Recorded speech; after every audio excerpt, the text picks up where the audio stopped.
Оксана Гордейчук. Приехала я с Украины, а конкретнее это из Буковины, Черновицкая область. В общем-то, к инклюзии 14 лет педагогической деятельности в начальной школе я отношения прямого не имела, поскольку ее тогда не было, а косвенно, оказывается, да. Но на тот момент, как простой сельский учитель, я была не готова к работе с детками, которые оказывались в общеобразовательной школе и в обычном традиционном классе. Ну и судьба сложилась так, что, работая доцентом кафедры педагогики и методики начального обучения в Черновицком национальном университете имени Юрия Федьковича, за несколько лет для меня родилась или нарисовалась, наверное, моя тема. Моя тема как преподавателя, моя тема как практика, моя тема как научного сотрудника. Я преподаватель предмета, это основы инклюзивной педагогики, и в контексте этого учебной этой дисциплины готовлю будущих учителей начального образования также к работе в классах с инклюзивным обучением.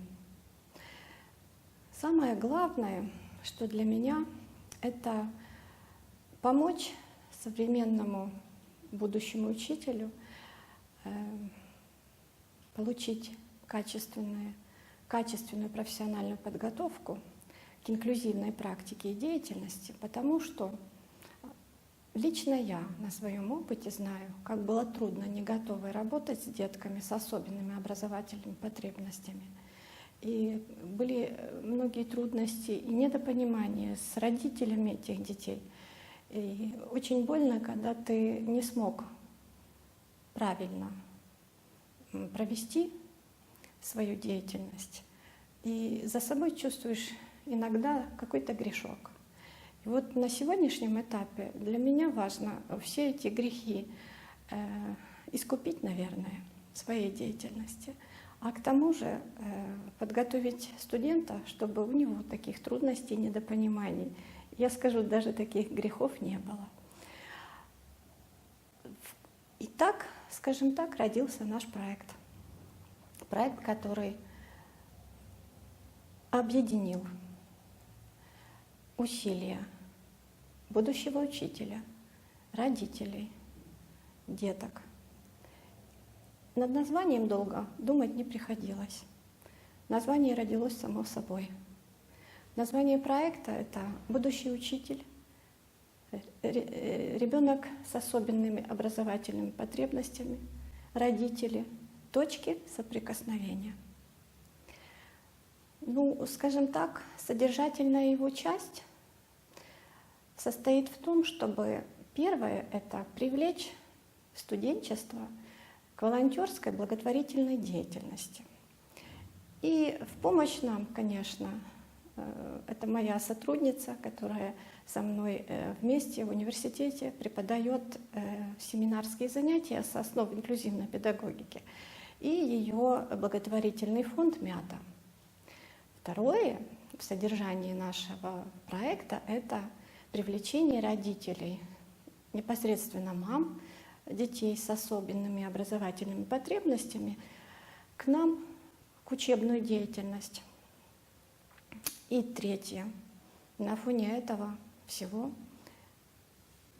модернизация программы профессиональной подготовки будущего учителя начального обучения к практике, к инклюзивной практике, к инклюзивному обучению детей с особенными образовательными потребностями.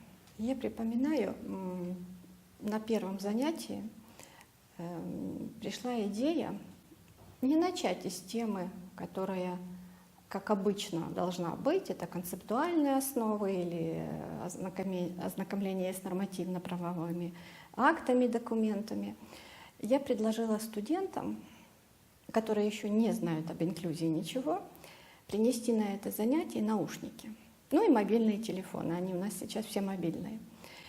И для слушания, прослушивания предложила им радиопередачу, которую тоже, кстати, со студенткой, но уже выпускницей, магистранткой, мы записали. И передача, она с таким добром и любовью ее сделала, и лично она ее так и назвала «инклюзия, не иллюзия». Вопросительный знак и утвердительный знак, то есть и как вопрос, и как утверждение. Мои девочки прослушали, не зная об инклюзии ничего, то, о чем вели в радиопередаче спикера речь. Приглашенной была и мама, приглашенными были директор школы, приглашенными был первый ассистент-практик. Ну и, конечно, было там немножко моих слов. Задание предполагало представить себя простым гражданином, который в обыденности случайно услышал радиопередачу. И в свою таблицу заполнить следующее. Что из этого услышанного я поняла, что из этого услышанного для меня было впервые. Или вообще, что из этого услышанного меня раздражает, я с чем-то не согласна, или у меня ощущается сопротивление. И таким было первое знакомство с инклюзией. Конечно, оно же сразу показало интерес, оно сразу продемонстрировало то, что еще уровень подготовки, уровень готовности низенький. Но были уже отдельные девочки, отдельные звездочки, которые что-то больше знали, что-то больше услышали. Или даже последнюю графу не заполнили. Ничего не раздражало, ничего не вызвало сопротивления, а наоборот, они еще сделали свою графу о том, чтобы я еще хотел узнать об этом. И это меня обрадовало больше всего. Вот так мы начали изучение инклюзии. Но в той графе, чтобы я хотел узнать, было одно. А кто это такой ребенок с особенными образовательными потребностями? Какие это дети? Даже задавали вопрос, а как они выглядят? И, конечно, оно меня натолкнуло на то, что надо идти к этим детям. Надо прийти к этим детям. А как к ним прийти? Наверное, удобнее все-таки и корректнее будет там, где есть их мама, там, где есть их близкий человечек. Наверное, надо сделать что-то такое, чтобы была и мама, и этот ребенок. А когда это сделать? Наверное, сделать тогда, когда более всего удобнее для ребенка, тем более с особенностями. Мы поняли, что это вторая половина дня. После обеда, после сна, во время прогулочки, во время отдыха в парке или мы еще не знали, где их искать. И в помощь нам пришла Мята. Мята, которая стала поддержкой, благотворительной поддержкой многим семьям и многим деткам, а потом стала, скажем так, даже сотрудником нашим в этой профессиональной подготовке. Участвуя вместе с командой благотворительного фонда «Мята» в благотворительных акциях, наши студентки начали познавать этого ребенка. Наши студентки начали коммуницировать с детьми. Наши студентки начали изучать, кто такой ребенок и как к нему вообще подойти, контактировать, какими способами взаимодействовать. Пока они работали с детками, я видела, что надо чем-то занять родителей. Мы делали небольшой круг.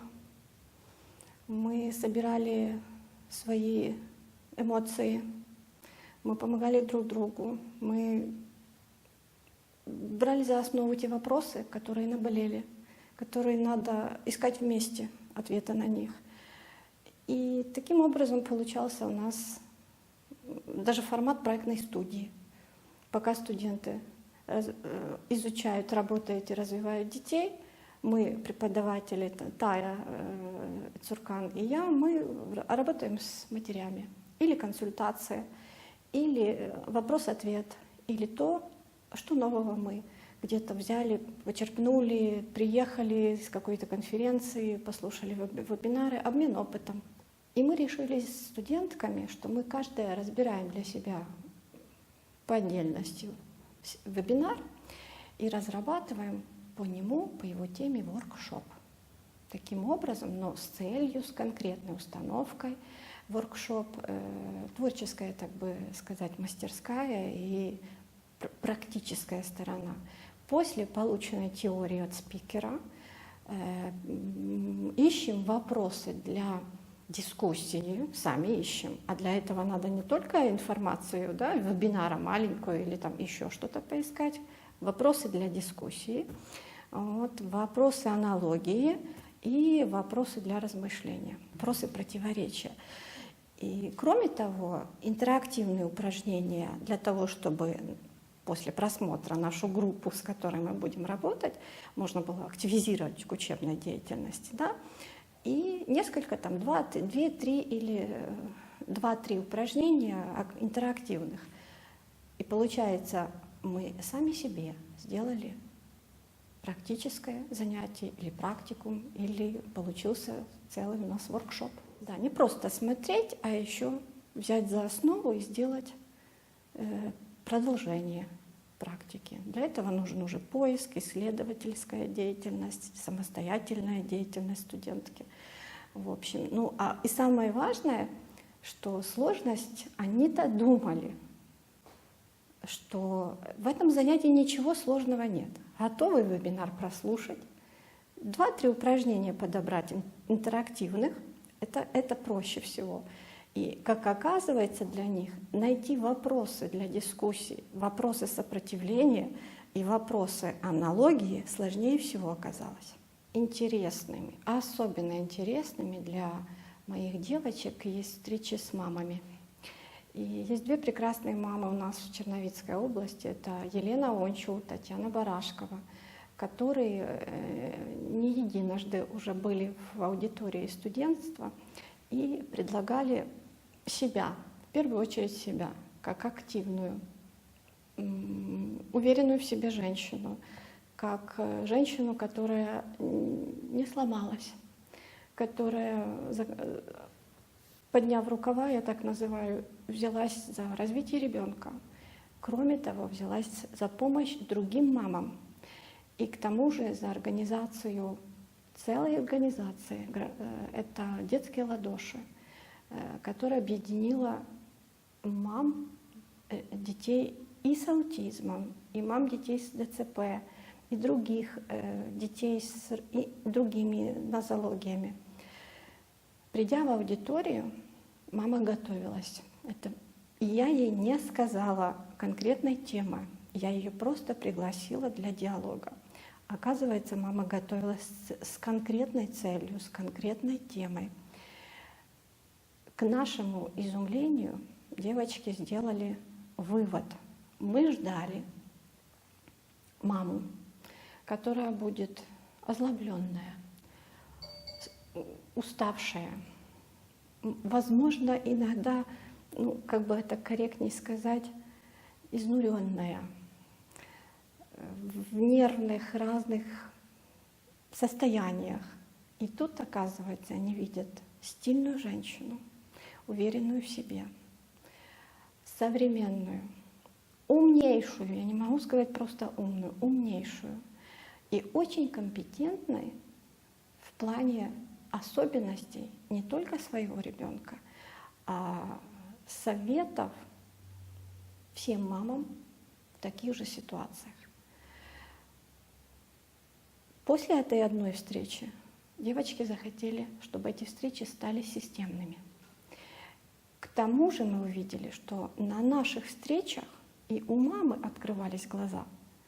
Просто бывали моменты, когда, не зная того или иного нормативного документа, мама рассказывала о том, в какой она ситуации, и девочки помогали знаниями после одной и второй уже пары, тем, что, оказывается, отправляя вас в другую школу, были с вами неправы. Потому что на основе Мама, поворачивая голову на меня, говорит: а что, правда есть такой документ? И вы знаете, после этого удивление, после консультации с ней, после пары уже, мама на следующий день была в управлении образования. И совсем уже другая мама, знающая, компетентная в тех или иных нарушениях, которые допустили в отношении к ней и ее ребенку. Следующие встречи были уже планированными. Следующие встречи были уже с конкретной тематикой. Следующие встречи ставали более целеустремленными и такими, которые уже расширяли круг общения. Сейчас мы готовим встречу еще с другими мамами, и, конечно же, это вызывает особый интерес и ожидания у студентов, кто к нам придет еще. Ну и относительно нашей проектной деятельности, то однозначно после участия в фестивале, после нашего приезда, перед этим мы договорились, что мы приезжаем и все вместе, это студенты, мы как организаторы и наши мамы как участники, организаторы проекта, должны собраться для того, чтобы спланировать на следующий год, но уже у нас ощущение того, что этап мотивационный уже позади. Мотивировать уже современных жителей, ну скажем, нашего региона уже достаточно. Уже принятие пришло, уже осознанность другая. И мы сошлись в мнении о том, что настает этап содержательной и операционной деятельности, поскольку людям уже нужен конкретный инструмент, конкретные механизмы управления деятельностью, влияния.